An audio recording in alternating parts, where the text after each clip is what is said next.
guys, it's Jacinda with Creative Compass Homeschool. Today I want to tell you about our incentive boxes that we've introduced a few months ago, and they have been so helpful for my children. They have helped my kids feel really excited about learning. They really look forward to learning the next thing. They're always asking me, Mom, what can we memorize next? And it just helps to give my kids a real sense of accomplishment. So I think that having some sort of an incentive program is really helpful in any homeschool routine. I want to tell you a little bit about what we do because it's been really helpful. So you can see here we have a small incentive box and a big incentive box. And our small incentive box, let's see, I have put in it, I'll just give you an idea. Put in these boxes whatever your children really love. So I've put in things that my kids love. My kids love little animals. They love to collect them. One of my kids loves little Pokemons. So I have some Pokemons. I've gotten these off of Amazon. I've actually gotten all of this off of Amazon.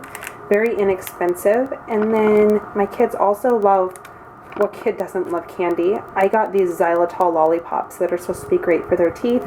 I got those on Amazon as well. So our small incentive box, we use more often. We use it for things like Bible verse memorization. At home, we do capital and state memorization. And then also just for a good attitude on writing assignments, whenever they're given an assignment, completing it with a happy attitude. And then this next year, we're really excited. We're starting classical conversations. And so whenever they memorize something for the week, we'll probably be doing a small incentive for that. So that is our small incentive box. Now for our big incentive box,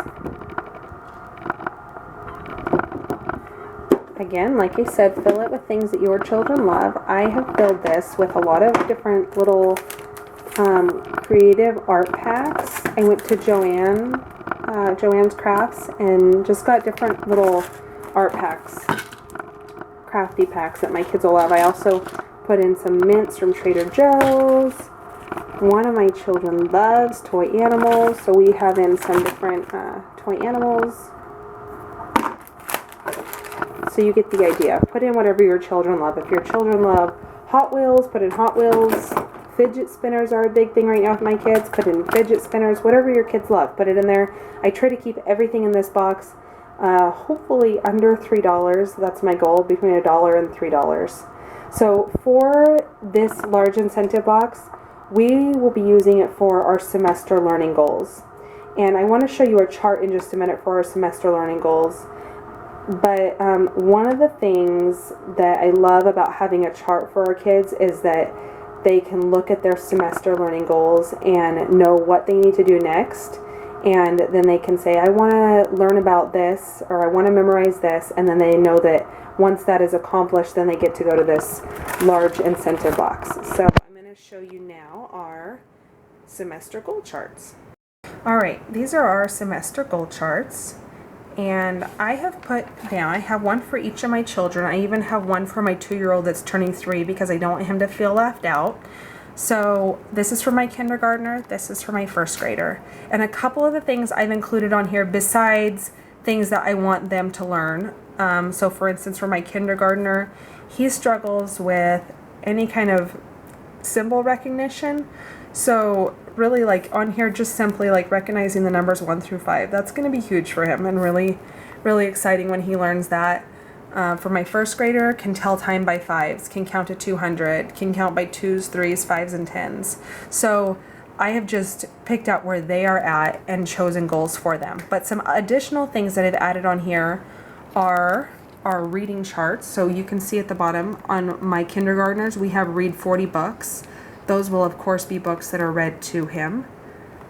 And so he will go on here and put a check off for each one in a certain color. And then when he gets to 40, he'll get to go to that large incentive box. And then we'll go back and do it again.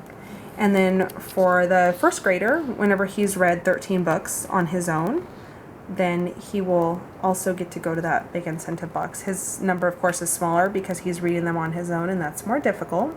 Some other things I have on here besides just academics, I also have put on here chores. new chores that I want them to learn this next year, for instance, on my first graders is loading the dishwasher, and on my kindergartners, unloading the dishwasher and cleaning the entryway of our house each night. So as they learn those chores and they get good at them and they're starting to do them on their own, then they will get to go to the big incentive box.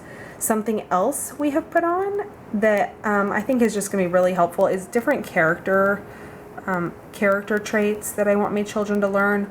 Wyatt has on his, I don't know that it's a character trait actually, but no, not whining. So asking with a happy heart. And for Elijah's is obedience, asking doing what I ask him to do the first time. So this is great. Like I said earlier, they can go to the chart, especially for my first grader, he can read and say, I really want to get to my big incentive box and choose a prize. Can I learn to count to 200? Or can I learn to tell time by fives? And so this is going to really give them a drive and excitement for learning. So thanks for watching and have a beautiful day.